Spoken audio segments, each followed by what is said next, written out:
अस्सलाम वालेकुम viewers, NLPMantra.com की तरफ से Muhammad Ali is once again here with you with another interesting ilmi बैठक, and it's a बैठक which is going to be very close to my heart as well. It's about a very common issue that we are facing nowadays and growing, multiplying: discrimination and racism. And to talk on this issue with us, we have a panel here, and let me introduce the panel one by one. We have Amina Murad.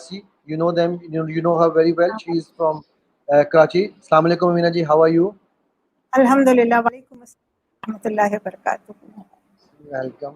We have Abdul-Rehman Malik from Yale Divinity School live with us from USA right now. Assalamu alaikum, Abdi. How are you? Walaikum salam, Ali Bhai. It's wonderful to be here with you and Amina Bhan and Sheikh Tahir for this very important conversation.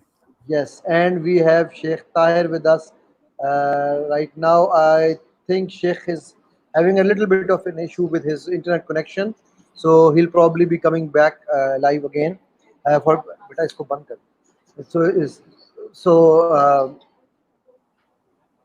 Let me start this discussion. Can you guys hear me? Please confirm that. Yes, we can hear you. I can hear. Great. Because I think Sheikh is having some issue. I can't see him live. Okay. Discrimination and racism. These are two very, very strong words being used in and around the world today. Starting from and it all sparked, the title that we have, I Can't Breathe, it all sparked from that one sentence that George Floyd said when he was brutally being murdered, I would say. So my question to you, and I want you to both, because Abdul-Rehman, you are a white bearded practicing Muslim teaching in Yale University, teaching Islam to non-Muslims, a Canadian, lived in the US and UK. You've been traveling all around the world. As far as I remember, I think either Vasco da Gama or Abdul-Rehman, they both have traveled probably equal. So let me ask you with first, what does this mean to you? And how have you been coping with it, if you had ever faced it? Bismillah ar-Rahman ar-Rahim. Thank you, Ali Bhai, and thank you for this conversation. And I just want to say a special shout out to organizing. Just one second, Abdul. Thank you. No problem. And we have Sheikh Tahir with us also again now. MashaAllah, Sheikh. Assalamu alaikum wa rahmatullah. And you're excellent, Sheikh. We are happy to see you back. So yes, you can hear me now, okay? Yes, we can hear you very clearly, and Abdul-Rehman was just starting. So after him, I'll bring the question to you. Okay. So as I was saying, Ali Bhai, it's first of all such an honor and pleasure to be here with Dr. Amina and Sheikh Tahir. I also think that it's important that you, on your platform from Pakistan, are raising this issue and connecting it to what is happening in the United States and elsewhere. I think in the aftermath of the murder of George Floyd, we've seen a global reckoning beginning again, because the truth is white supremacy, systemic racism, prejudice, and xenophobia have never gone away. It didn't start with the murder of George Floyd. It won't end with an amelioration of the current crisis. This has been a crisis present in the human condition for a very, very long time. And formally, it has been a crisis which is the result of literally hundreds and hundreds of years of history, a history of oppression, slavery, colonization, and violence. And so I think it's really important that our brothers and sisters in Pakistan and elsewhere are connecting to the global reality of the situation. That's the first thing I'd like to say. The second thing I'd like to say is that I think the moment that we're at right now is an important moment, because I think for a lot of people it's a moment of realization. It's a moment of people coming to terms with the fact that racism, systemic discrimination, anti-Black racism is not something that is limited to the borders of the United States or to the United Kingdom or Europe or North America, but this is unfortunately part of something that is truly global, a global disease.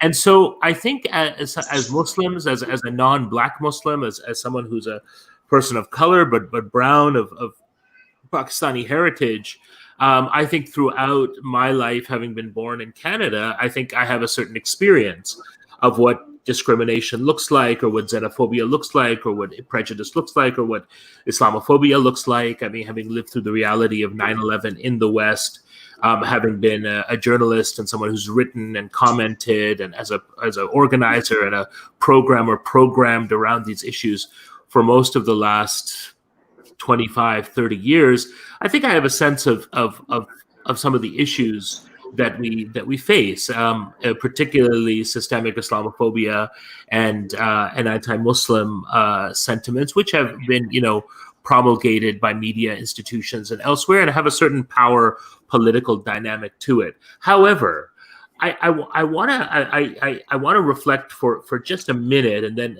I'm looking forward to hear from Dr. Amina and Sheikh Tahir.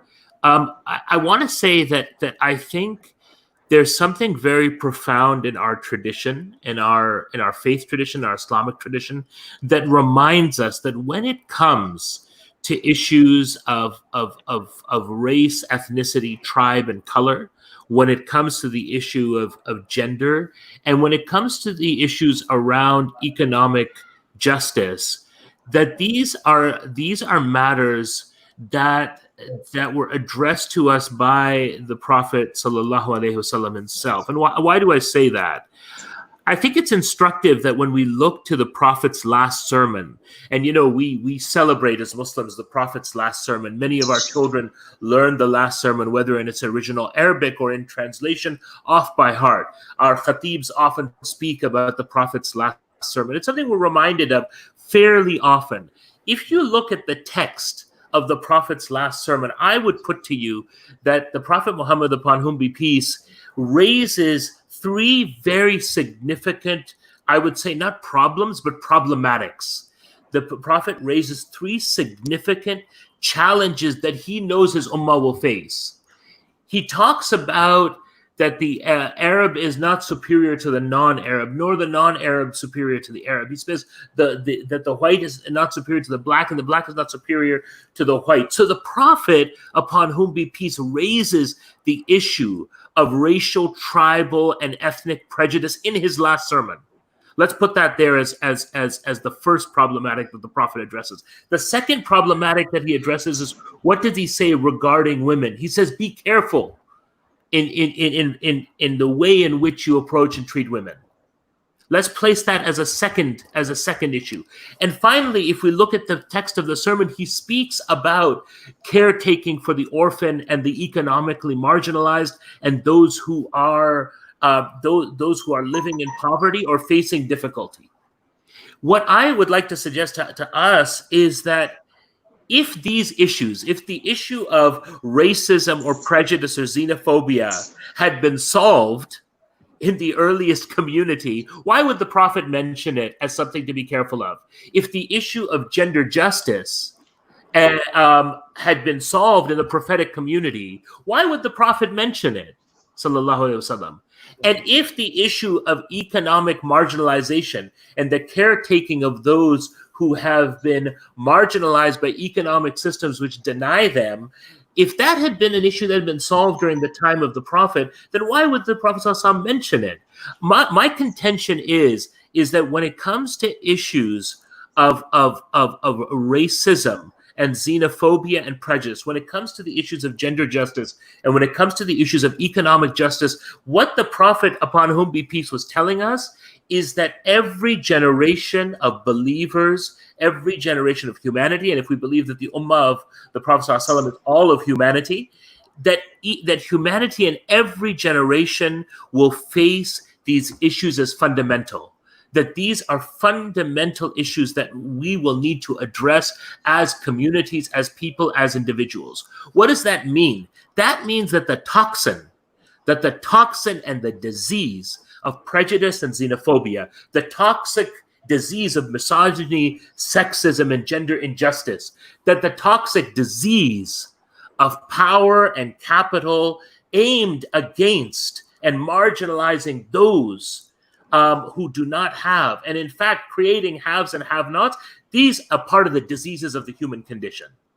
These are those satanic diseases that we in each generation must address. And so I think as we approach this conversation, my feeling about it is that these are not new issues, but these are issues which are formulated in time and context in every generation.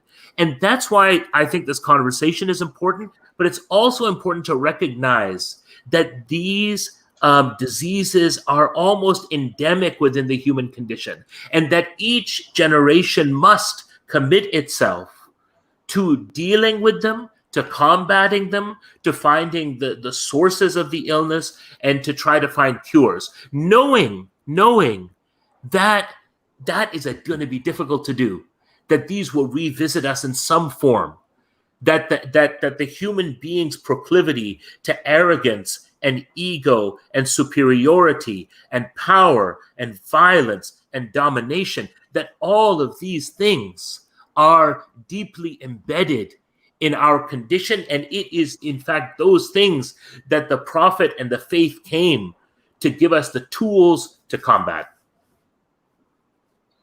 Very, very well said, Abdul-Rehman, and very well put, my dear. I would actually now move first to Sheikh Tahir. Sheikh Tahir, in the light of what Abdul-Rehman has started, I have two questions for you. My first question to you is, he is actually sort of questioning the need of Nabi Sallallahu Alaihi Wasallam to actually address these prime issues, and because he felt that they might never be resolved. That is my first question, with your comments on that. And secondly, I'm going to ask you a very, very direct question, which is, being a Black American, raised as an American, Black American, and then converted into a Muslim, what did you go through and how did you see this incident? And the reason I'm saying this is because we are going to bring it down to the context of the Asian region, but I want to start with your personal experiences first.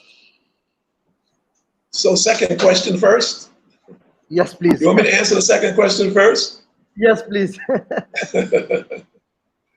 Bismillah, alhamdulillah, salatu wasalam, sallallahu. First of all, let me say, jazakallahu khairan, barakallahu feek, and it's a pleasure for me always to have an opportunity to interact with our brothers and sisters in relationship to issues that we're facing in today's world, wherever it might be. And it's a commonality wherever the Muslims may be, that we're facing these issues. And of course, you know, we should be as one hand. So if one finger or one part of one finger is hurting, then all of us should be hurting. As far as I'm concerned, in terms of myself being a Muslim in America, you know, I was, alhamdulillah, by Allah's mercy and grace, a practicing Muslim. And I was dressing like this in America, alhamdulillah. And the impact for me was actually minimal, even in the working environment, because I made it clear as to who I was. I never hid. You know, a lot of Muslims hide, okay? All right, I never hid, all right? And also I made a transition. The people who I worked with, my background is electrical construction. So I worked in the construction, and about 10 years, I guess, I worked as a Muslim. And, you know, the guys that I worked with, they knew me before, okay? I had come through a program, and they knew me before that. So I have made that transition. But one of the good things about unions is that we have regulations. And those regulations are guidelines, regardless of what people do. And you have to follow those guidelines. You can always hold people accountable. The issue is when you don't have guidelines, when you don't have regulations, or people don't use those regulations, don't know how to use them properly, or the people that abuse them. So I never really had any real problems as far as the job situation was. I never had problems with the police personally. At that time, I was living in New Jersey.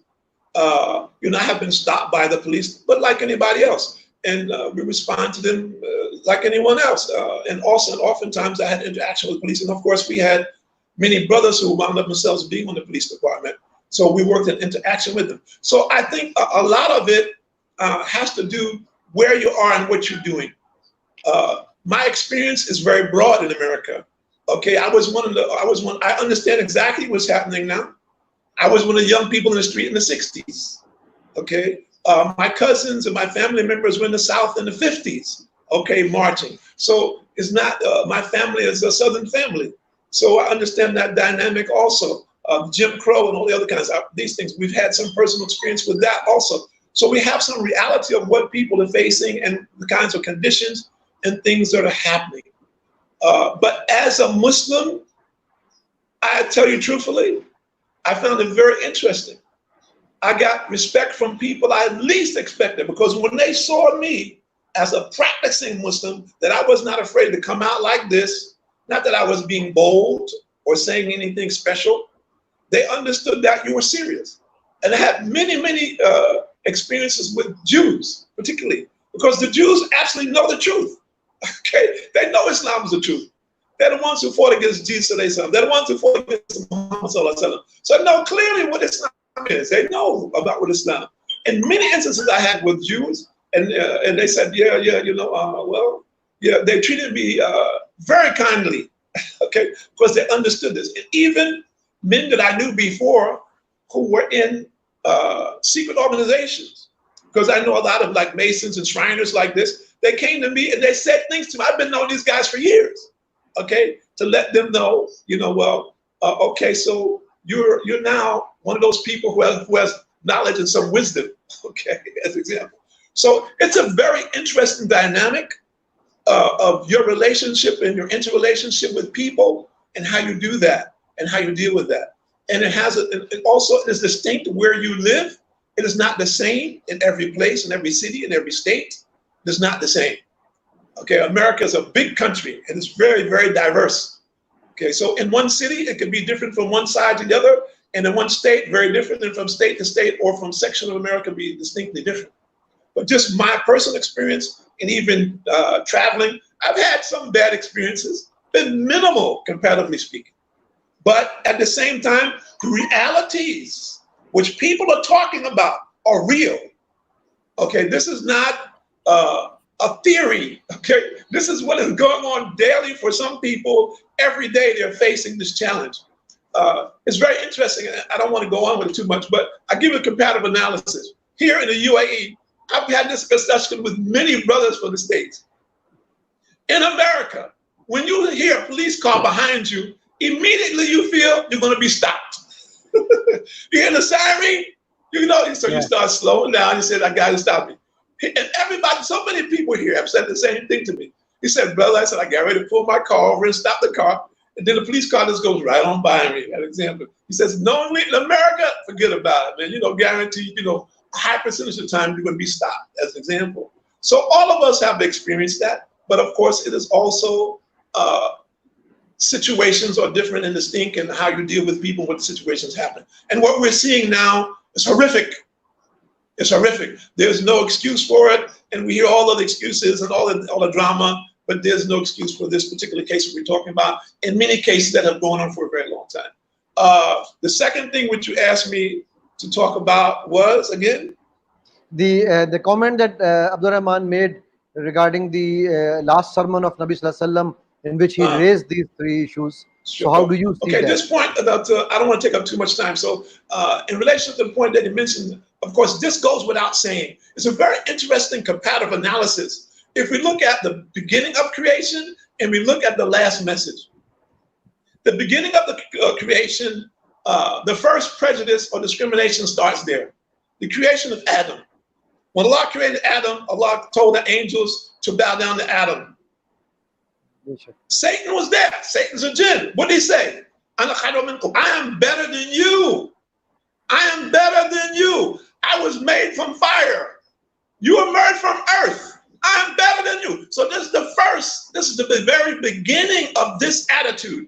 I am better than you. So it's clear for us, where does this come from? From the beginning of time, this prejudice is from Satan. So when we look at this, we can see the misdirection that people have. Okay, this is where it's coming. Now let's look. If we go now to what the Prophet said in his very last sermon. What did he say? It says, first, we are all from one father, Adam.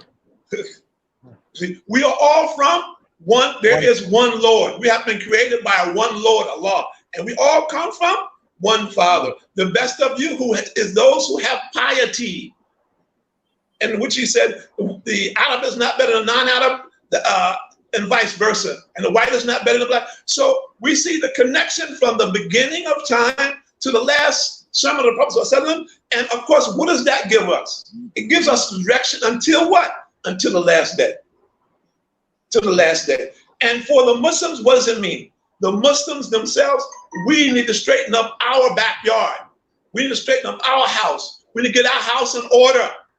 We're the ones that are supposed to be presenting to people the proper methodology in terms of how we should be treating all of humanity. So there is a criteria for what it's supposed to be. We're not supposed to say, well, just read the Quran, brother.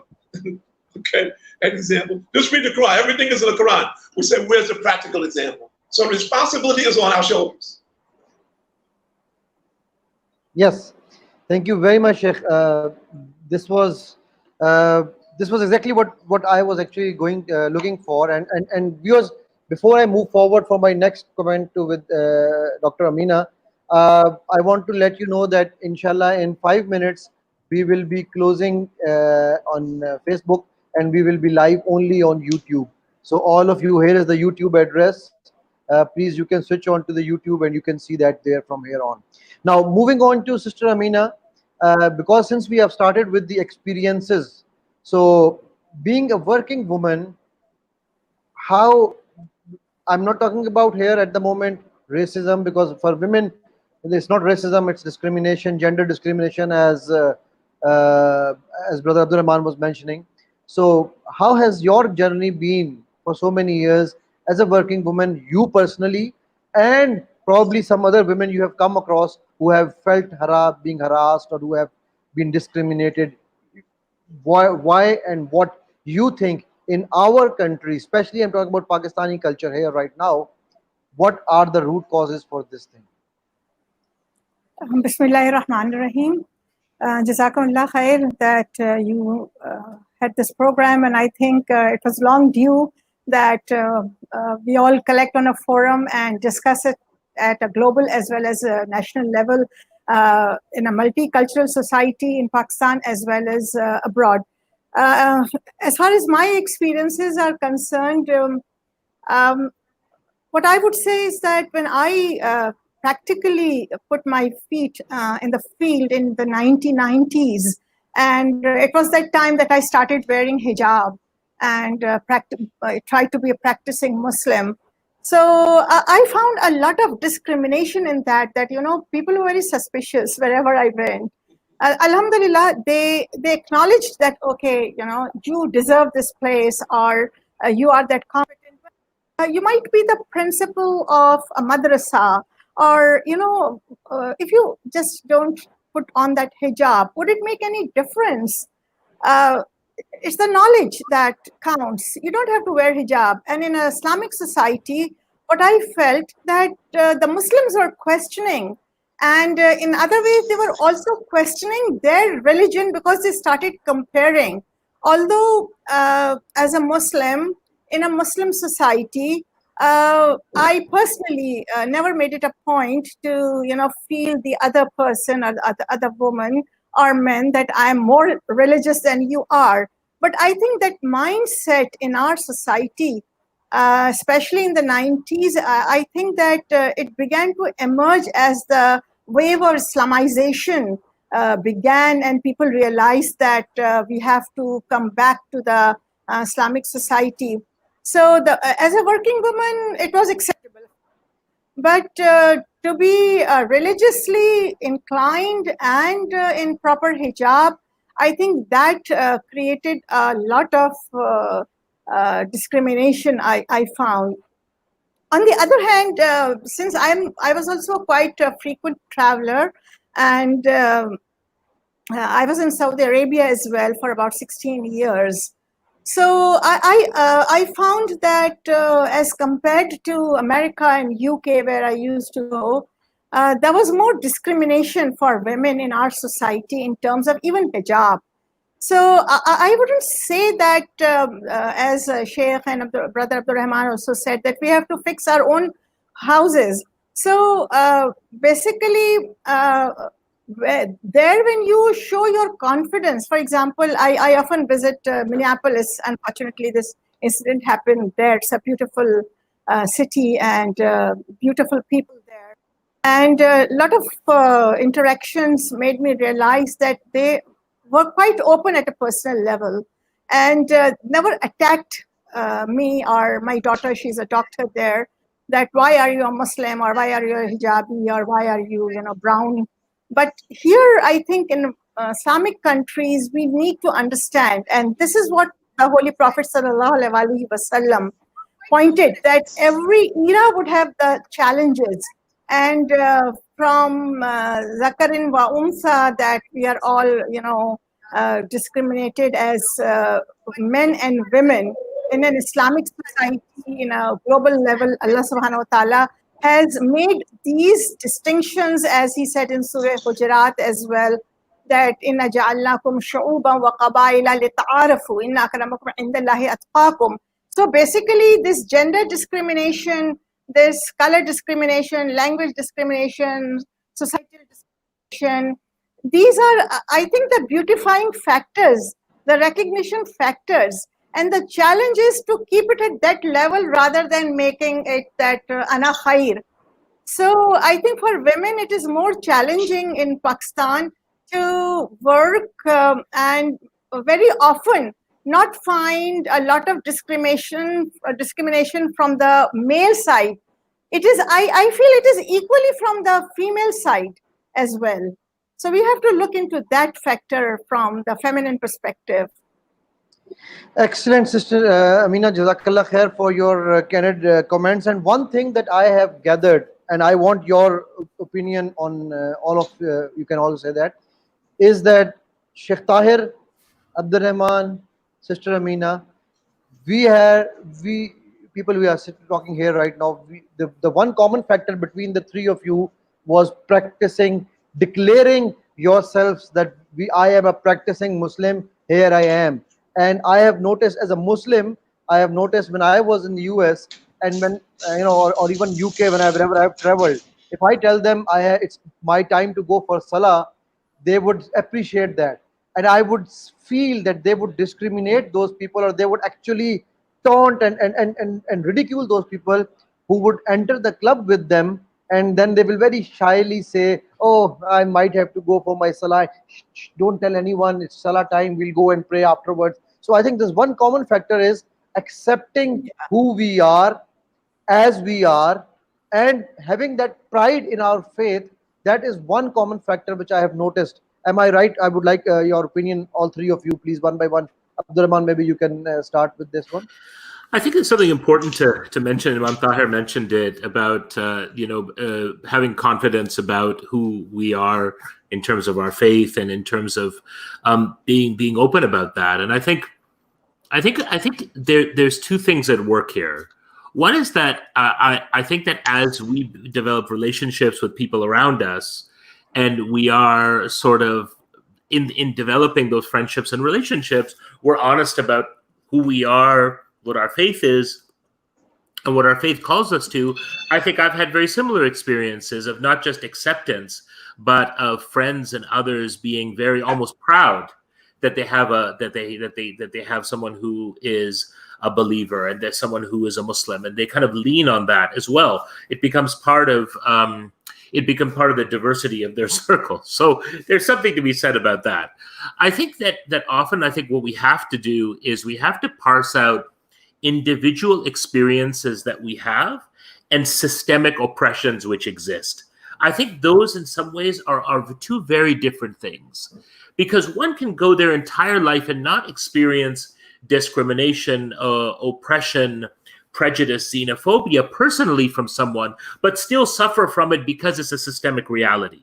It's still a reality that one may go through life living in the United Kingdom or elsewhere and not face any kind of Islamophobic, xenophobic, or racist violence or prejudice personally, but for example, if they applied for a job, as recent studies in France, the UK, and the United States have shown, and they have a name that is non-white or particularly that is Muslim, that they won't get called back for the same interview that someone who submits the same resume under a white or culturally acceptable, quote unquote, name would get. That's systemic discrimination, right?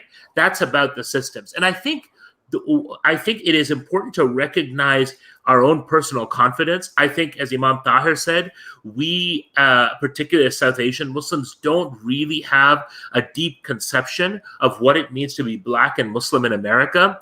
The experience of Africans in America is as old as the experience of Islam in America.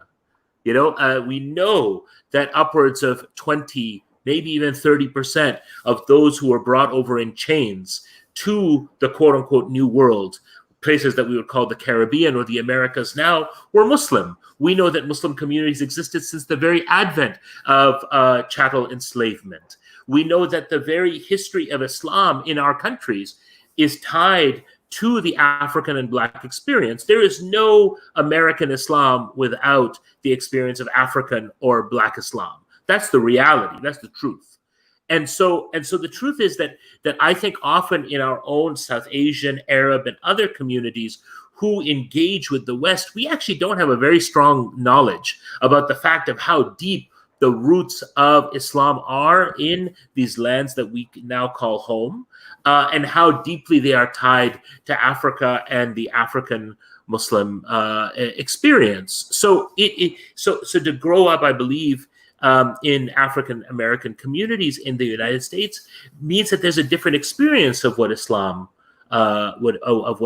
means. And often I think as South Asian, particularly those who come from immigrant families, we don't have a sense or an appreciation of that.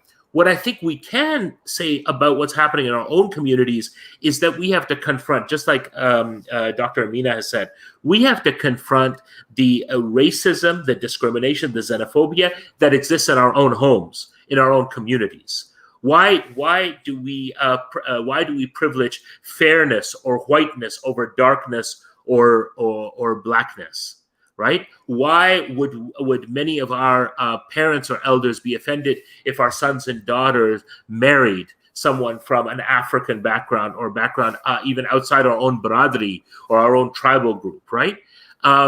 The truth is that we see in our own homes not only anti-Black racism, we often see anti-Semitism, we often see the demonization of people of other faiths and religions. I mean, these are fundamental questions we need to ask about the structure of our own homes and the realities of racism, sexism, misogyny, even anti-Semitism, of course, in our own communities. I think we need to not only speak out against that, we need to see how we are contributing to it, either implicitly or explicitly. And I think what the interesting thing for me is that what I have witnessed and experienced in my own work is that in fact there are good human beings of every faith, of every background. In fact, I would say goodness overshadows people who wish to do violence or evil. And I think that through the lens of through our character, through our friendship, through our service, we build good social capital and we build friendship and solidarity with people around us. Right. And there are people who will speak out for justice. We've seen it. We're seeing it now. I think what we need to do that when we approach certain issues is to be an allyship in the best possible way, or as is often called, in community, in best possible way with those communities that are at the that are really at the forefront of these crises. And remember, Ali Bhai, George Floyd said, "I can't breathe," but Eric Garner also said, "I can't breathe." Brother Malcolm talked about, "I can't breathe." This idea that institutions of state and police power have literally been taking the breath away from African American people here in the United States, or that systemic racism has been denying Black people and people of color not only their rights, but has been taking away their lives. This is the modus operandi of these systems of oppression. This is how they function. This is how they function.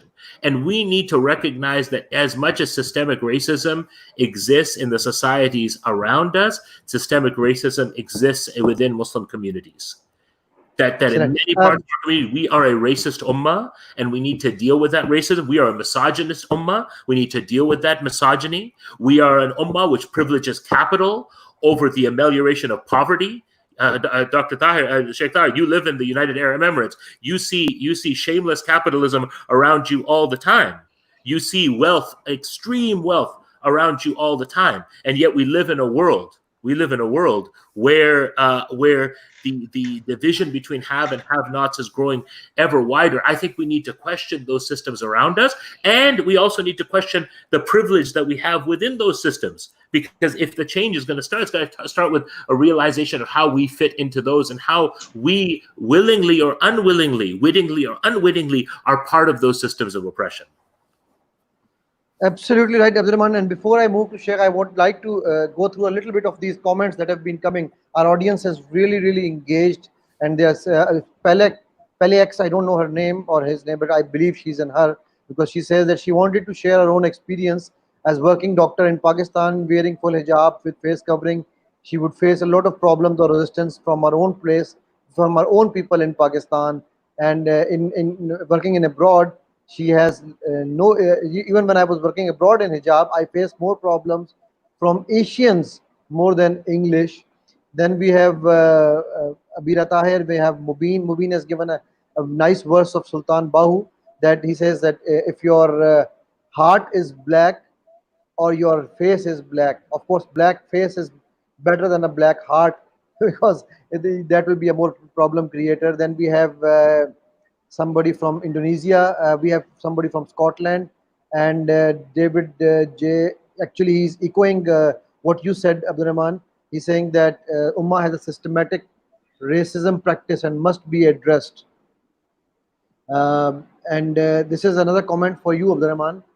He said, you said that one may go their entire life without experiencing racism on a personal life. This is a comment from Indonesia that he said about your comment. On this comment, she's saying that is it really true, because we always face racism in one form or the other. So which actually takes me to my question to Sheikh first, and I will probably put the same question to you, Sister Amina. Sheikh, you have been living in the UAE, you have been dealing with the and you love Pakistanis a lot, I know that as well. You've been dealing with this community a lot. My question to you is, when people come to you and they say, I want to wed my daughter or wed my son, they take your advice. They want a white, fair-skinned girl rather than a hijabi or a practicing Muslima, or they actually prefer the other way around. Secondly, when the girl's parents come to you, what they ask for? Because I know you help a lot of people in these aspects. Well, you have a mixture. There is a mixture. And I think that one of the issues that I found, and I always tease the people who are coming from Europe, particularly, and even the people who come from the Indian subcontinent, and I find that a high percentage of young people, none of them want their own people. So what I tell them, I said, the first thing I want you to call their mama, and I'm telling you, you don't want a woman like your mama. Call your mama and tell her you don't want nobody like your mama, okay? Well, nobody's going to say that exactly. So this I find commonly among all of the people today. Hardly anybody wants their own among the young generation now, with some exceptions. There's a mixture. One of the things too, we have to look at something that has happened here in this region. And many of the people have come here. Well, most you have to understand something. The expat community here has come here for working predominantly. and the people who have been grown up here or been born here still are looking to exit. Okay, so they're looking, they came here with intent to improve their life one way or another, and they are continuing to do that. And you know this better than me, and somebody told me some years ago about the Urdu speaking people. There's a saying in Urdu, which tells the people, first things first, okay? Take care of your education, your income, your housing, your passport, right? An example or something like that. And there are other societies also among Arabs are similar. So many of the people are looking for that advantage, as you well know. They're looking for an advantage. This is a stepping stone for them to do something, to go somewhere, someplace other than whatever home is. Okay, an example. So they're looking for that passport. And that's become a global phenomenon. And we're right in the middle of it because we're right in the center, right? We're very close to Europe. We have a large European expat community here. Okay, so you will find that. You will find both. You'll find, a girl who wants a European guy, and you find a guy who wants a European girl. So it's kind of going back and forth now. It's a kind of interesting dilemma. But do you read only because growth or because it is an inherent time as well, isn't it? So say it again, I'm sorry. Do you really think that it is only because of bright future, or it has something to do with inherent racism as well? Well, racism, we need to understand racism is discrimination, right? Racism is a different thing. But racism is a person who has power. We need to understand something. And of course, we can't go into a deep conversation about this. And I think we're all very much aware of this. And many people are not. Okay. First of all, most people do not know the impact of colonialism. Okay. Second, most people are in denial that they have been impacted by neo-colonialism. They don't have a clue of what that is. Okay. My dear brother, he talked about the plight of Afro-Americans for me, so I had to talk about that. Okay, so when we understand this dynamic, then we understand that this mentality has become a trained mentality.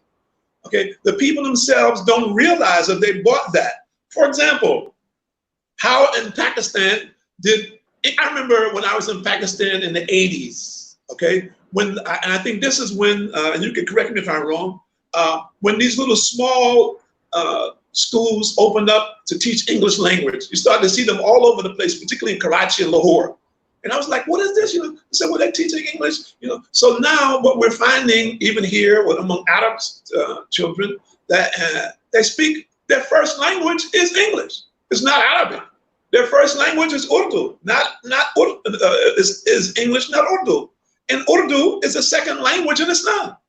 Okay, an example. So this is a phenomena, okay, that we know. This is the impact, of course, of colonialism and the methods that have been used, okay, to brainwash us. But first of all, do we accept the fact that we have been brainwashed? Someone who's a PhD, I asked sister, my brother, a PhD, you're at Yale, right? Someone who's graduated from Yale or Harvard, he's an Ivy League man, he's got his pen. Can you convince him that he's brainwashed? It'll never happen. It'll never happen. Very rarely you find someone, very rarely will someone say, well, yeah, brother, I realize it. I'm trying to get my life together. I'm trying to get back on track. No, he or she, they're very proud of that. Like example. And that lane, okay, that allows them to feel that, and I don't want to take it to an extreme, but let's say to feel that they're of a different status. Okay, I'm not going to say they think they're better than anybody, but let's say just a different status in the society. So I don't want to take it too long, but we need to understand something.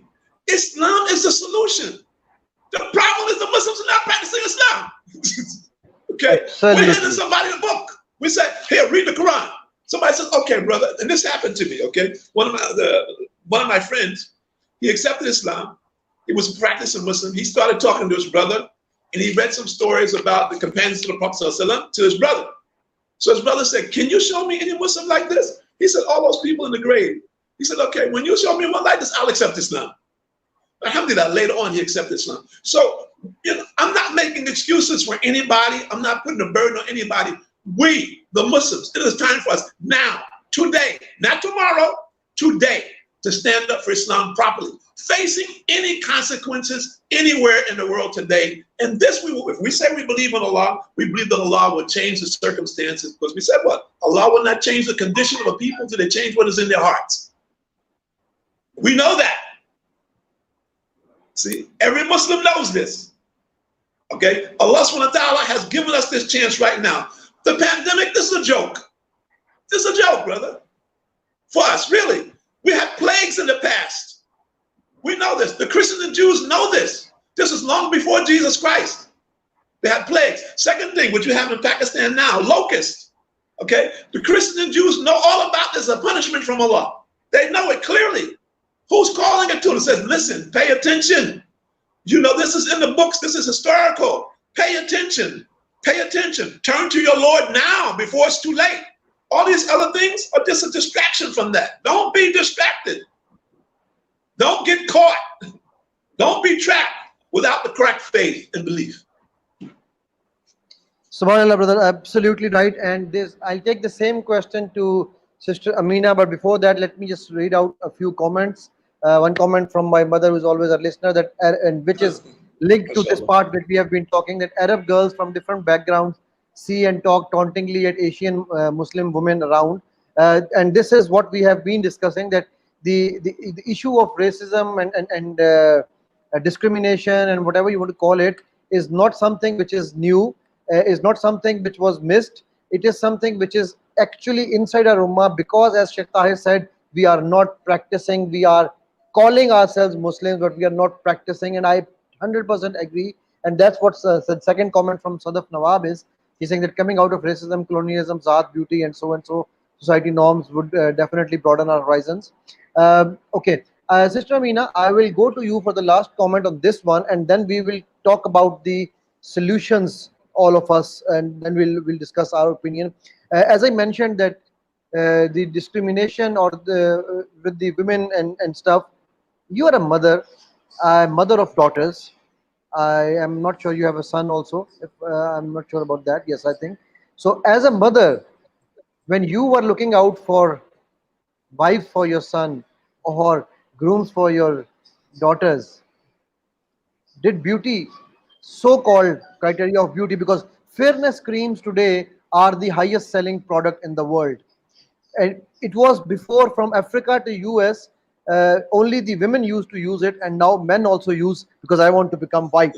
You know, so my question to you is, how did you see that? And if you were, and I'm being very, I'm putting you on the spot here, that if you were part of that same thinking process, then how can we talk about removing this discrimination and racism from the society? Yeah, that's one of the very great news, brother, as you have mentioned. And I fully agree with both brothers that actually we are in a Muslim society. It's not an Islamic society. And if we compare ourselves with the Western model, there the issues are different. It's all politicized, and the media and the police and the economy and the judiciary, they are all supporting that status quo of being giving a lower position to the blacks, although they are, you know, the original American. There's a long history, as Brother Abdul-Rehman has also said. Here in our society, the problem is that it is embedded and ingrained from the culture into every single individual.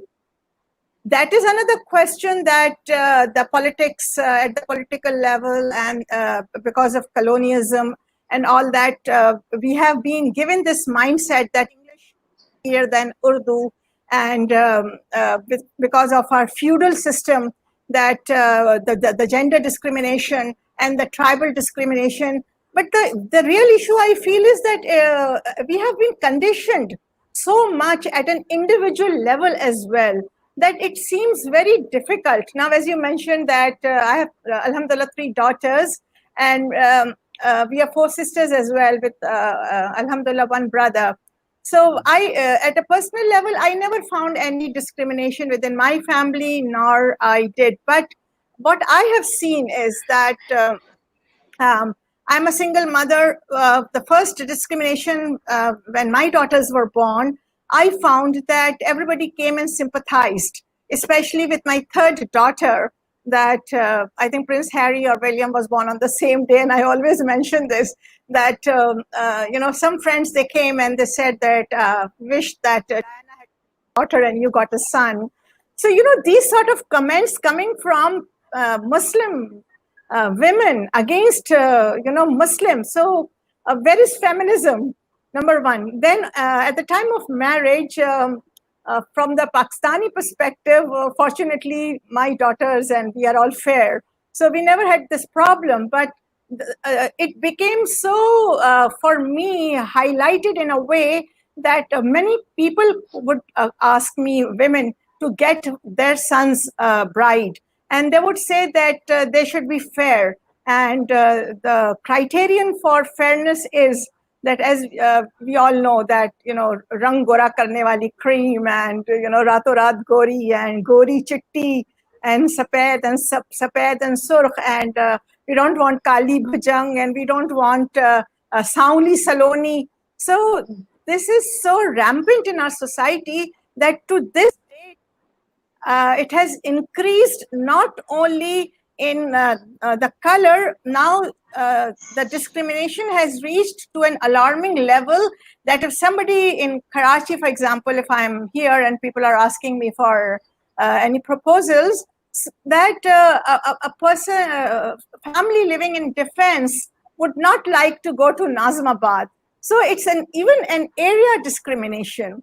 Now, as coming to my daughters, as you asked me, that when they were about to get married, alhamdulillah, like we all really systematically planned that the Holy Prophet ﷺ said that people marry, although it is for men, that you see three things: taqwa and beauty and family.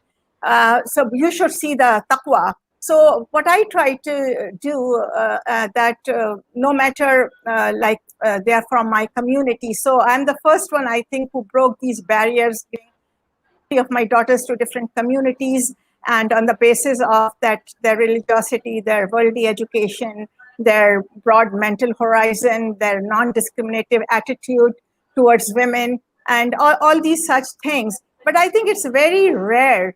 And to this date, I feel that our society needs to go under severe transformation at individual level, at socio-economic level, at gender level, at color level, at language level, ethnicity level, bradery level. So there are so many levels, and I'm talking about this, about the urban areas. I'm not going right now to the rural areas where the situation is much worse. So we can imagine that when talking about, 22 crore people of Pakistan, only this part of South Asia, the problems are severely embedded, and we need to get rid of them through various means, inshallah.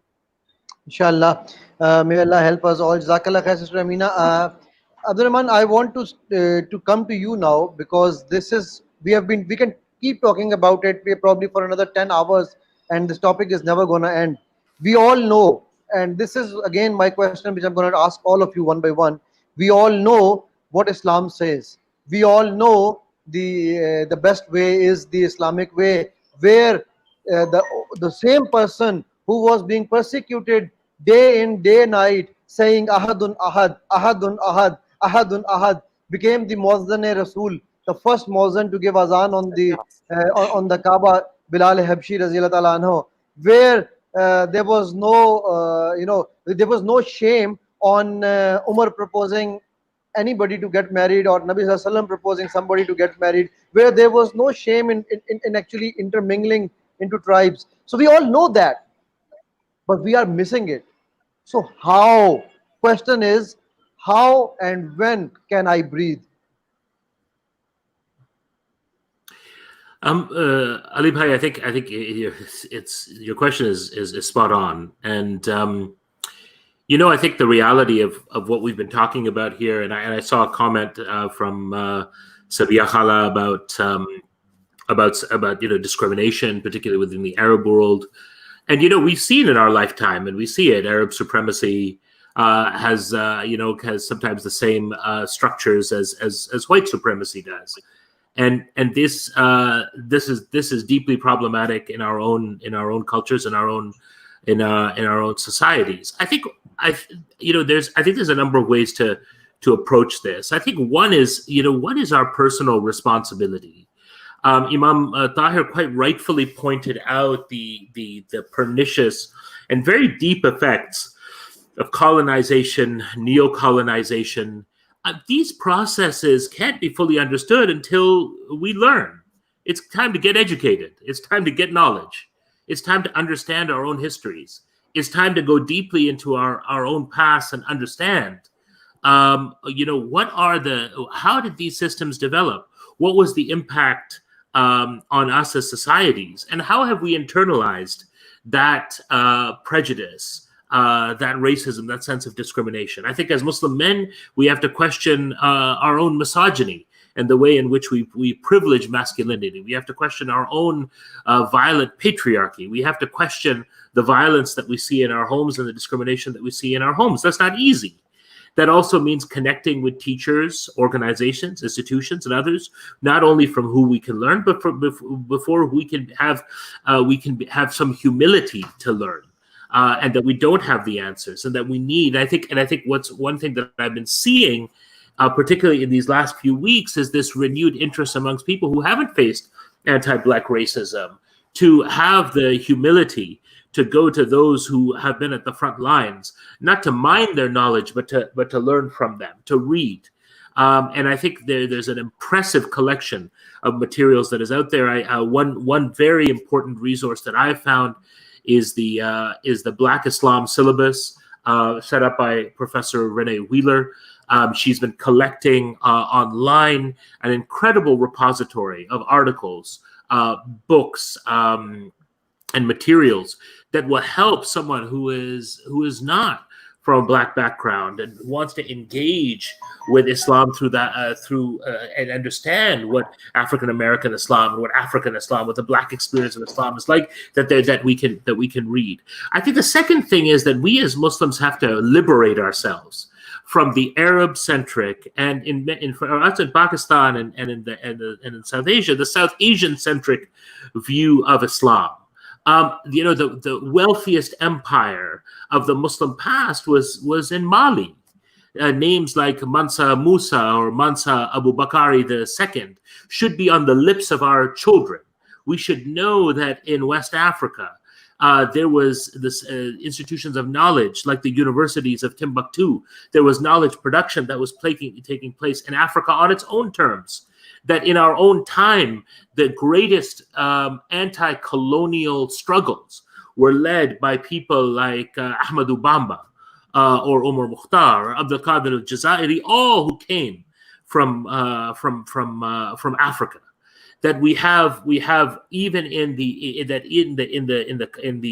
the fight against colonization, we have Muslims and Muslim communities at the forefront of that. That we know that the first Muslims who came to Southern Africa came as prisoners of the Dutch East India Company and spread Islam in Southern Africa. And they came from where? They came from what is modern day Indonesia, the island of Java. That the first prisoners to be long before Nelson Mandela, and Mandela himself said that he was the brother of these men who were Muslim mashayikh, sheikhs, people of knowledge who were imprisoned in Robben Island. That we have forgotten that there is a history of Islam that is outside of the Arab world, that is outside of South Asia. And in places like South Asia and the Arab world, we have to recognize the deep impact and the deep influences that Islam and Islamic civilizations of Africa were having. Sheikh Tahir, you can correct me if I'm wrong. Where did the Habib Rasul Sallallahu send his companions first to find refuge? To Taif? To Medina? He sent them to the continent of Africa, to a Black king who was a Christian. And when Najashi died, the Prophet ﷺ honored him and stood up for him. That the first place of refuge for this faith is amongst Black people, is amongst African people, who, when they heard Surah Maryam, they not only knew the truth of it, they said, these are our brothers and closer to us in faith. Why do we forget that? Why do we forget the first hijrah?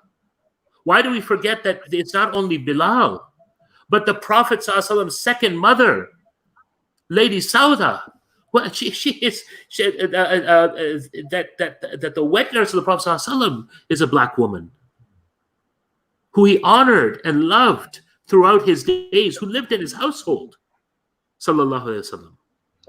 We forget that. It's like we see this narrowness. There is a culture, a civilization that is beyond our own narrow knowledge and education. And finally, to Dr. Amina's point, I think to myself, how much have we internalized the caste systems which we so speak out against? When we see our Indian brothers and sisters, we speak out against the caste system. We look to people who are leading the movements for Dalit liberation and other people who have been maligned and undermined in modern day India. And yet we have embedded those same caste systems in the way that we operate, right? We have embedded those things in the way that we operate. And finally, to our brother or sister in Lombok, Indonesia, my point was that not that we don't face discrimination, but there are those who will go through life living in the West and not see discrimination plainly. And I have that experience with many of my friends who are brown and Muslim or others who said, "Oh, I've never experienced direct racism in my life." My point about that is many people will, most people will. But even if you don't, it doesn't mean the systems of racial discrimination, the systems of anti-Black racism, systems of other forms of prejudice don't exist, because they're systemic. And that's why when we speak about issues like Arab supremacy or white supremacy or South Asian supremacy, what we're talking about is not individual people. We're talking about systems to which we belong, like capitalism. It's a system to which we belong. It's a system of exploitation. We might never engage actively in exploitation ourselves, but we are systemically engaged in those systems which cause exploitation. And that's the point. I think that's where that education comes, and that also comes to our own spiritual state. That what are we doing spiritually to draw closer to God? Because the closer we draw to God, the more appreciation we'll have for creation. Let's not forget the last chapter of his autobiography. Malcolm X said that ever since I have come back from Mecca, and he began himself on this spiritual journey, which was part of his incredible evolution. He said, since I came back from Mecca, my friends have become, and he says, some of my friends are white, some of my friends are Black, some of my friends are Democrats, some of them are Republicans. He says, some of my friends are even Uncle Toms. He says that in the autobiography. And to me, it's a lesson. The closer you draw to God, the closer you draw to the source of creation, the closer you draw to the creator of the heavens and the earth, the Arhamur Rahimin, the most merciful and the most mercy giving, the more generous our heart becomes to others, isn't it? The closer we draw to Allah, the more expansive we become, the more tolerant we become, the more accepting we become, because we got nothing to lose. If I have God, I have nothing to lose. Then I speak the truth. I am open, and so I think this is an intellectual process. It is also a spiritual process. Absolutely, Abdul-Rehman. Thank you very much. And there has been a lot of comments from Sister Sarah, who is with the name of Palex, and she's saying that, which is exactly my question, which I asked as well. Then there's another comment. I'll come to that one. My mother is saying that the responsible institutions, if they are earnest to bring change, then they should ensure the state and status of those imparting it ahead. Sister Sarah's comment also is the same thing, Sheikh Tahir, which Abdul-Rehman started, and I want to bring it that to you, that we all know the problem. We all know where it stems from, and we all know the solution. What is stopping us to actually start that journey, take that first step? And how can we do it in simple words? Because there's one word in today's world which is being used to override everything that we know, and that word is be practical. So when can we learn how to not be practical, and how can we do that? Well, I think you have to accept the fact that there are people that will always make effort for change, and there are people stand on the sidelines and complain. So it starts with the first step, doesn't it? And we've always started with this prerequisite that you're either part of the solution or you're part of the problem. So identify yourself like that. I'm either part of the solution or I'm part of the problem. And don't be in denial about that. Look at that for yourself. And if you yourself say, well, I'm not ready to do ABC, then think about your children, think about your family. An example, think about the future of your nation or your community in relationship to where we are right now and where we're going in the future. So it is essential for us, for each person to look in the mirror and look and see what is my contribution. And also, I believe in just what you're saying, brother. And our talks are just talks if we do not organize action, if we do not call the people to action. So the first thing I would say to everyone who's listening is that reflect on yourself. Number one, what is your particular status? The things that we mentioned here, we didn't mention the point at anyone in particular, but these are things that all of us have seen in our experience. Absolutely. And it doesn't mean that some of these things don't fall with us either. We're not saying they don't. We're humans also. But at the same time, we identify them as what they may be. So first thing is, everyone who is viewing, look at yourself today, not tomorrow, tonight. Look at yourself. Look at things we've been saying. Where is your present status? Number one. Number two, what are you prepared to do to affect change in your life, in your family? Somebody says, well, you know, I can't talk, I can't go. That's fine, fine. What about your family? What about sitting with somebody you know who is knowledgeable, someone who can communicate? What about being supportive of someone else who has some issues? Okay, as an example. So you become a caretaker, you become a supporter. This is essential, okay? This is essential. And without that, no one can move forward. So we should not belittle any effort that a person is making towards progress and progressive change. And the smallest thing, in many instances, we do not believe it is the numbers. It is the qualities.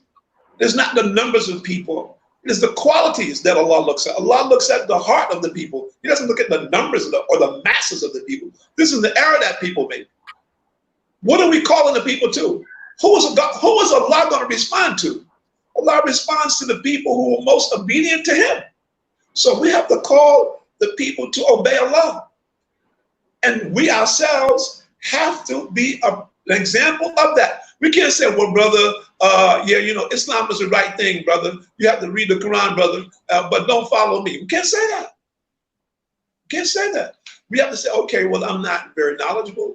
I'm trying, but listen, I'm going to take you to someone who can show you. I'm going to take you to someone who can explain to you as an example. So you become a facilitator for change. And this is essential for us in every society in which we live. What I'm seeing here in the UAE, and truthfully, and I'm not saying that because I've been here for such a long time, but I think the UAE itself has the potential of being the tip of the spear for change globally for the Muslims. Why am I saying that? I'm saying that because we have a mixture of people here from everywhere. And we have some of the most brilliant people in the Muslim world here, living here. Allah, I don't know what's going to happen tomorrow, but as of right now. The thing is that those young people and the people who are elderly have been called here for a material aim, material development. We need to turn that element to the element of change for humanity and existence. And we know that this happened previously, and I won't go on too long, but the Prophet ﷺ used to pray that he would strengthen Islam with Umar bin Khattab, who was recognized among his people as a very strong and influential person. And Allah accepted this dua, his prayer, and Umar bin Khattab became Muslim. When he became Muslim, because of his strength of character and his influence, was the first time that the Muslims could begin to pray openly in Mecca. His addition influence the people of Mecca this way, where the Muslims were being persecuted.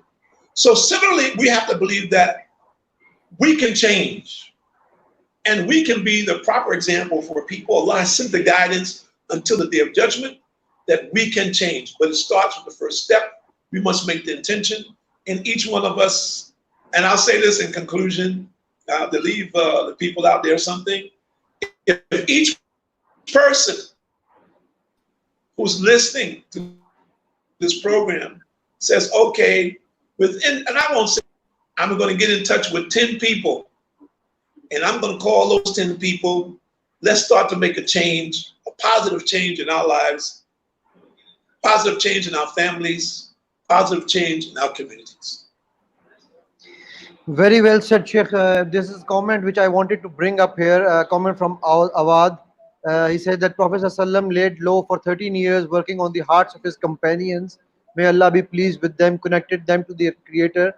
And if anyone would ask, if he took 13 years, how many should we?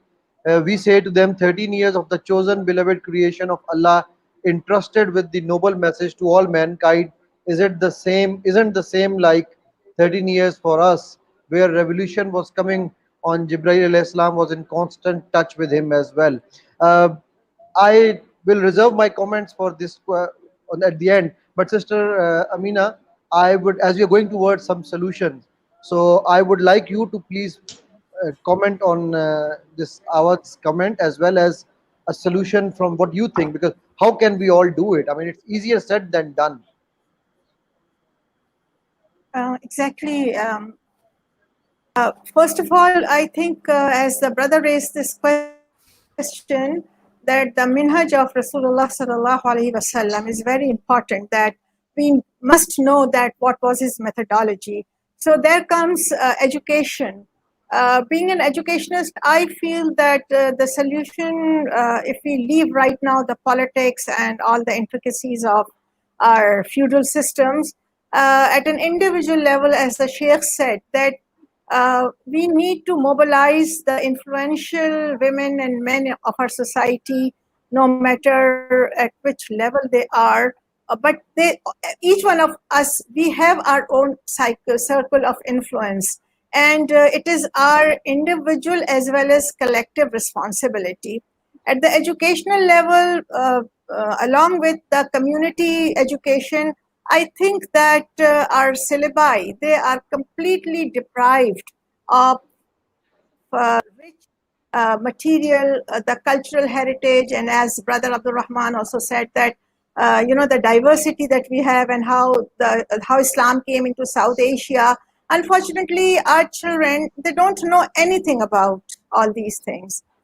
And the literature is so, the textbooks, it is just so focused on certain rigid concepts and some basic contents that anybody can memorize, but it would not change or influence his perceptual framework.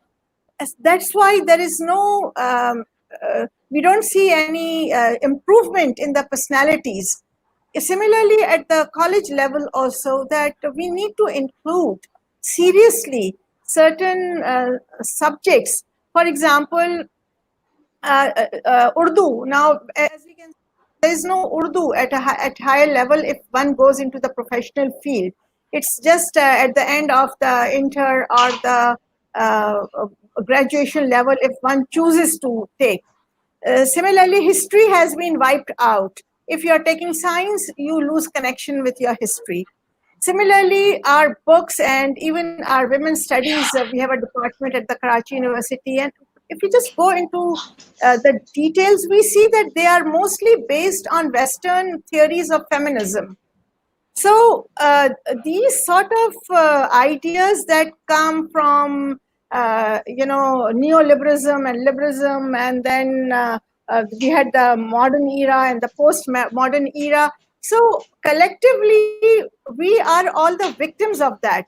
So realization, then addition of that, and even through stories and the literature that we should share from the various cultures, from the Islamic, and to give that sense of unity as well as diversity. And on the other hand, in the era of globalization, I think that as Allah subhanahu wa ta'ala in the Quran has said that inna hadihi ummatukum ummatan wahida, that we are actually divided into this, that if we are Islamizing or adding all these, then we are de-alienating ourselves and from or alienating ourselves from the Western world, which is not so. So we need to understand that education in the basics of Islam and the cultural heritage that Islam has given, we need to educate our new generation. And without that, our children will not get the language, the historical heritage, the literature from different Islamic countries. In that way, we are not only losing a generation, we are losing the small practical tips that can be easily inducted in the current education system. Then comes the media as well. The role of the media, unfortunately, is very negative. As we see that the dramas, we need to change. If we cannot change the dramas, at least at the personal level, we make a pledge that I'm not going to watch a drama where there is, male harassment is being, and not only endorsed, but the women who are taking that, they are being condoned for their patients and for the sabr and for their ajr, things like that. Then all the models, all the actors portray, they are pretty, they are beautiful, they are white. We don't portray any Islamic heritage, any culture, and we are the ones who are watching. So if we, I think, decrease the rating, I'm sure that the media would also think. And I was going through some about the PEMRA, and I was surprised that the PEMRA, which is the Electronic Media Regulation Authority, they are bound to give this instruction to the media that they should educate the masses and they should integrate these concepts and the concepts of change which bring the society, which unite at a common ground, which unite the society, which gives the Islamic concepts. But we neither the PEMRA is doing, neither the common man. In fact, during Ramadan also, we could see that these dramas and these cultural shows and these morning shows, they get millions of viewers. So we are not talking about now the governments. We are talking about I as an individual. I cannot leave watching the dramas. I cannot endorse something that endorses my religiosity, which makes me a change agent. I am just in the flow where modernization, which is good, I'm not adopting. We are going towards a Western model, which is taking us from the basic fraternity and unity and brotherhood and non-discriminative attitude towards the humanity. We are not going towards that. We are going towards something which is the capitalist society, which divides and rules. So are we going to keep that status quo, or at an individual level, are we going to wait for the governments to do something, or we stand up on our own and form small groups and mobilize the society, the community?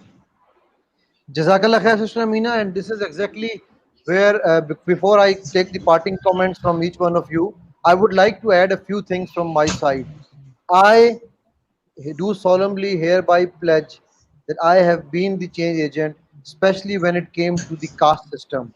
Nobody ever knows my caste. I have never discussed my caste. I do not own my caste.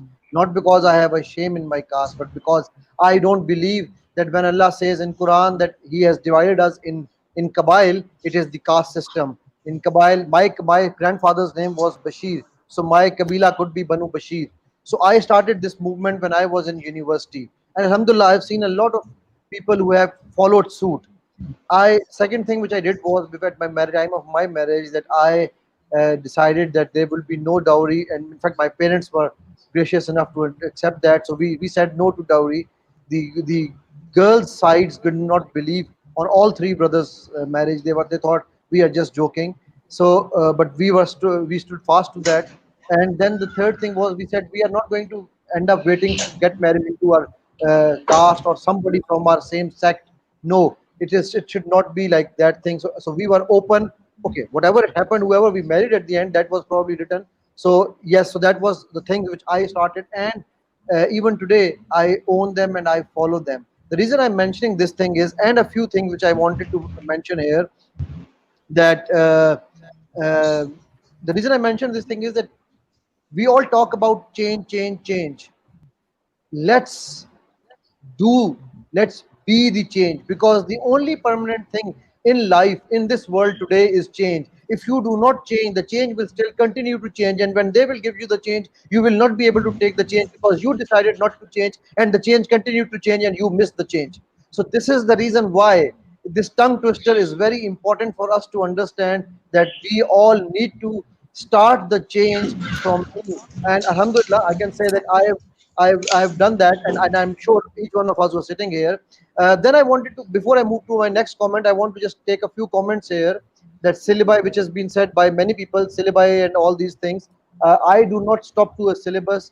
I do not worry if my son or my daughter does not come with an A star. I don't care. The A star does not define them. MashaAllah, my children are Sheikh Tahir has also met them. They all speak Arabic better than Arabs. So I basically invested in time and effort and money in that. So and because the reason I did that was that they can understand the language of Allah subhanahu wa ta'ala, the one who created them, right? So the reason I'm mentioning this is not to boost my ego, but to let people know that if I can do it, all of you can do it. And I invite you, all my viewers today here, to please come and share your questions, and please come and talk about what your sentiments are and what you have done. Let's start a group where we put even one good thing that we have decided towards the change, because we can talk about this racism, we can talk about these topics. We need to be the change ourselves. And the second point that Sister Amina mentioned, I want to mention that point also, about education. Ilm, there's a huge difference between ilm, education, and knowledge. The first wahi was not about how you treat people. The first wahi was not about say your salah. The first wahi was not about your hajj or umrah or anything. The first wahi was iqra. So it was what gaining knowledge, education. So ilm is where the whole universe started. The first creation was a kalm, and the last would be, the ending would be kalm. So ilm is something we all need to learn and to inculcate in our times. And brother, especially Abdul-Rehman and Sheikh Tahir, especially with you, and my question to all the Muslim Ummah today, including myself, is, when are we going to have our own CNN and BBC? We are more than 1.2 billion of the population of the world. We are more than one third of the world population, and we do not even have one channel of us. And then we talk about media. I'm sorry, I'm very sentimental when it comes to talk about media. Let's make our own media, then we have the right to talk about media. Sister, I'm sorry, but I had to say that, because this is something which is going on. I listen to this media thing. So this is something, and I salute Turkey for this one effort of Artagral that they have done. Yes, I am not a big fan of the way it has been presented, but at least somebody, or the serial of Umar we were talking about before the start, somebody has done something. And last point from my side is that male harassment. My mother's comment here, that she says that male harassment, maybe they're okay, but the females are losing the steadfastness and earnest of the purpose of the female.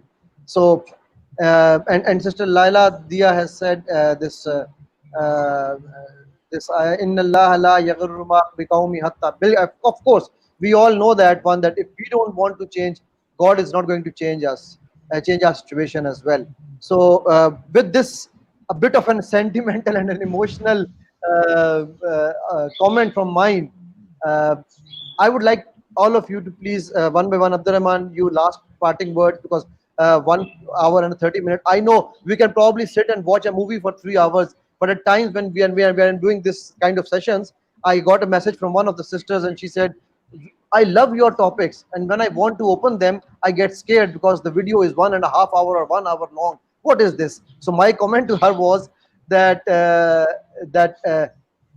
my videos and my information that I'm bringing out here is for those who really want to bring the change.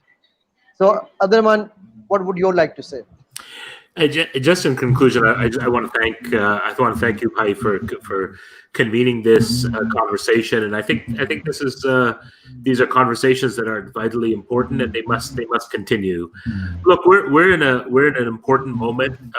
Every moment is historic, but I think this moment is an important moment of global consciousness about these issues. I think it's an important time, as you said, and as I think we've all talked about, to educate ourselves.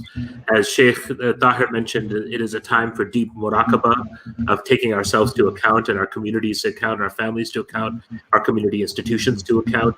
I think it's time for us to also be open to really not sticking to shibboleths, not sticking to conventional wisdom, to understanding that we, even though we may have good intentions, may be behaving in the world in a way that continues to embolden the institutions and systems of oppression and power, and in many ways, as Sheikh Tahir said, these particular institutions of power go back to the very satanic disease that the Quran talks about. There's something about the arrogance. There's something about the ego. There's something about Shaitan's Iblis's inability to bow before the creation of God, that first creation of God, that showed that there is a deep disease that is present, that we must fight against. And I think what's so interesting for me is that especially anti-Black racism is so deeply tied to that particular moment. But I would say that patriarchy is also tied to that moment, about arrogating our gender over others. And I think education is at the very heart of that. But it's how we educate our children. It's how we center the experiences of others. It's how we remove a kind of the lens, a discriminatory lens or a patriarchal lens from the way that we teach Islam. How do we teach our faith? How do we engage with the fullness of the prophetic community, the women in the prophetic community, the people in the prophetic community that were from different races and tribes? How do we talk about our own Islamic histories? Why have women been erased from our own Islamic histories? Why have our institutions of knowledge and learning been divested of a female voice? Why has the female voice been removed from the public square in a way that it wasn't in parts of the Muslim past? Why have we forgotten the interrelationships between Africa and other parts of the civilizations of Islam? Why do we forget that even in the Mughal courts and in the Indian subcontinent, there was trade across the Indian Ocean between Africa and what we would call the subcontinent today? That the links between civilizations are deep indeed, and so I think part of it is sort of liberating ourselves, and as you said, Ali Bhai, is to take the actions in our lives that we need to take to not only make our homes and societies welcoming, but to humble ourselves. That not every one of us has to be a Moses. Sometimes we can be an Aaron too. Sometimes we can be an Aaron to our Black brothers and sisters who are leading the fight. Sometimes we can be the strong hand to support those who are at the front lines of anti-Black racism. My final comment is that I think we live in a time where we quickly blame the protester. We quickly blame the oppressed for overstepping the bounds. I think it's about time that we center our critique on the oppressor, that we center our critique on the systems of oppression. Nothing that we can do in the battle against anti-Black racism or misogyny or for gender justice. Some of the kind of maybe the missteps that some people feel that people who are activists make have nothing on the missteps that those in privilege and power make. Privilege and power and systems of privilege and power must be held to account first. That is where accountability must begin. It must begin in those places, because that's where those are the engines that are driving these pernicious satanic toxins, and it's for us to in ourselves to come to terms with our own prejudices. And I'm talking about all of our prejudices, Ali Bhai. We got a lot of them. We got anti-Jewish prejudice. We got anti-Black prejudice. We as men have to deal with misogyny and patriarchy. We got a lot to deal with. I want to just add one point here, and that was my initial point, which you give me a very nice smile as well on. When can we have our own CNN and BBCs?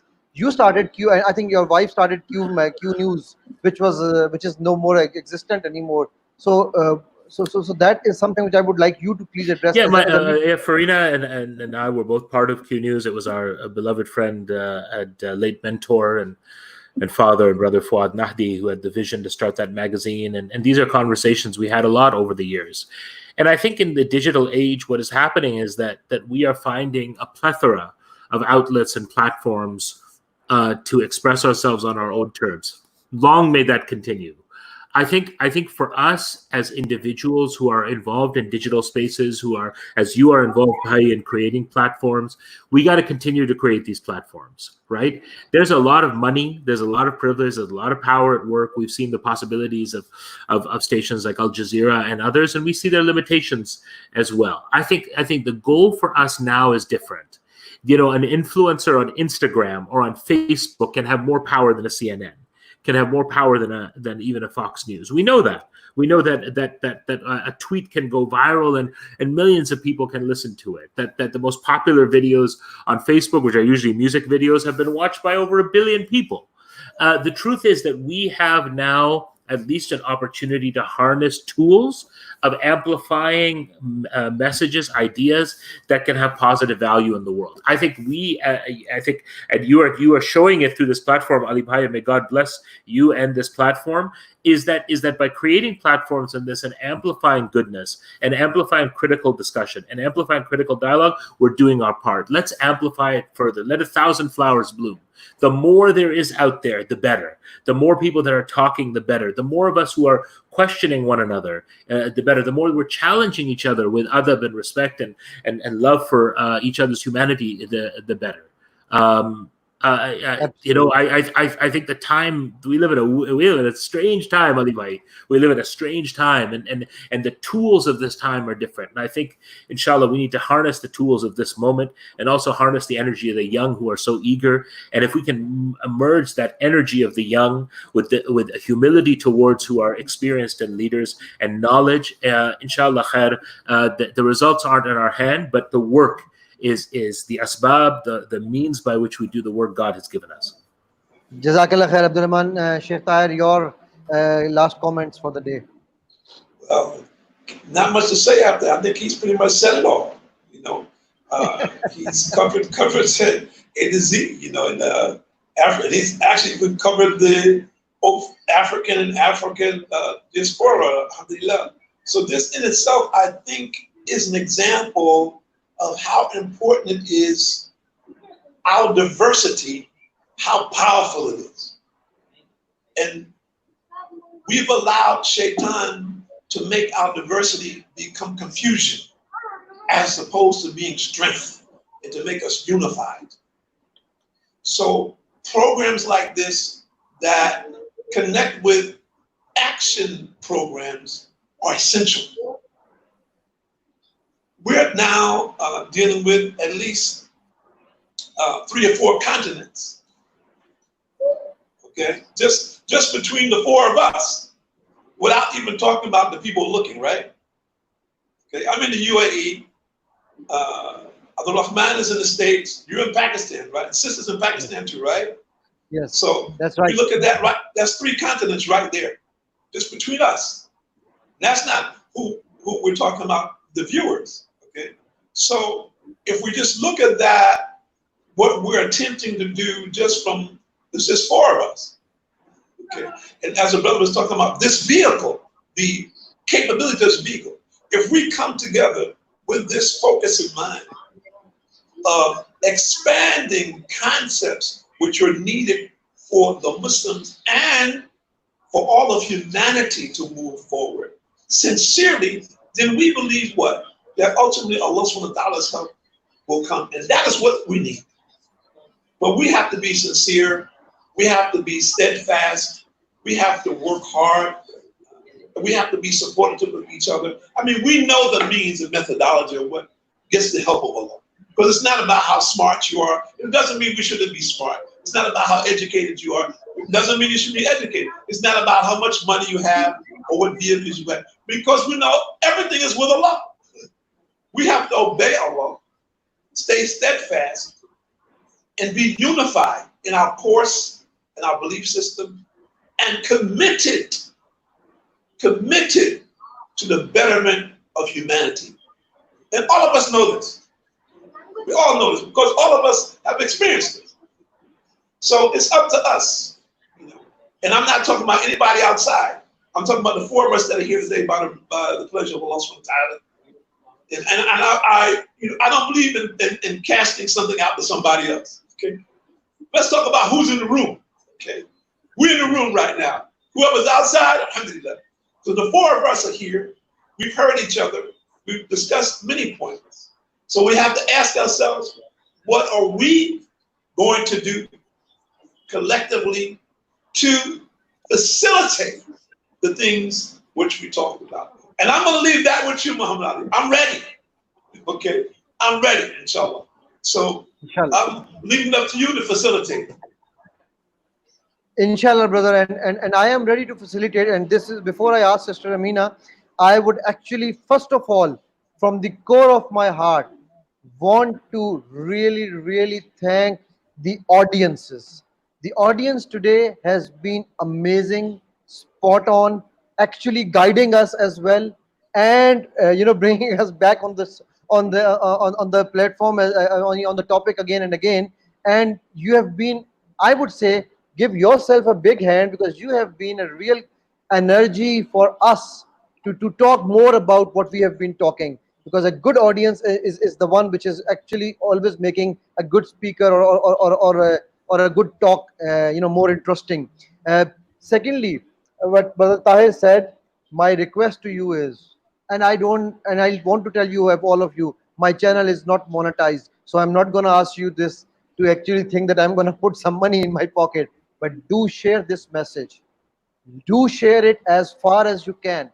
This video today is for you, not for me. This session for you is for you. For me, yes, as well, but for all of us in together. So do share. And the last request, what Brother Tahir said, I will make that request to you all. I am ready to facilitate as much as I can.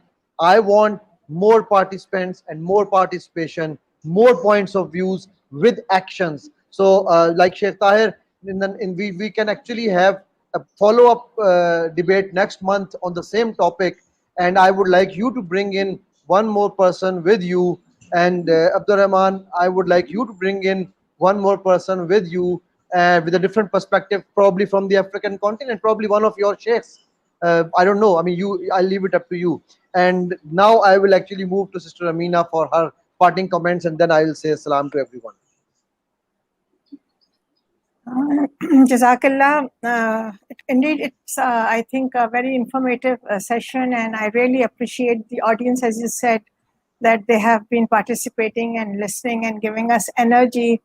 Well, on my part, I can pledge to, do whatever I can, inshallah, with your channel, as well as people who are listening, if we can have, more programs like this from various platforms. And the most important thing that I feel that at an individual level as a woman, I need to, I think that we need to change our families in the way that educate our parents. it's a number one, it's a patriarchal society, and the male domination is because of the women. So educating a man to treat a woman at home and educating a mother not to give privilege to the son or the women around, that on the birth of a daughter, that do not make the girl feel inferior or the mother feel guilty. These are the little things that can go a long way, because I see that in terms of population, we have a huge youth bulge. And Alhamdulillah, along with the pandemic and along with the corona and along with so many different challenges that Allah subhanahu wa ta'ala has given us, to revert to Islam, revert to his book, revert to the lifestyle of the Holy Prophet, where he had a black wife, or he had a wife who was 15 years older, or who had 4 daughters. Along with that, we need to understand that in our family system, we must bring back to these youth bulge the message of Islam, because they are the ones who would bring the change. And we should not undermine that power that along with these endemics, Allah subhanahu wa ta'ala has given the Muslim ummah this youth bulge which the other ummah they have been deprived of, who are growing in age and more senior citizens.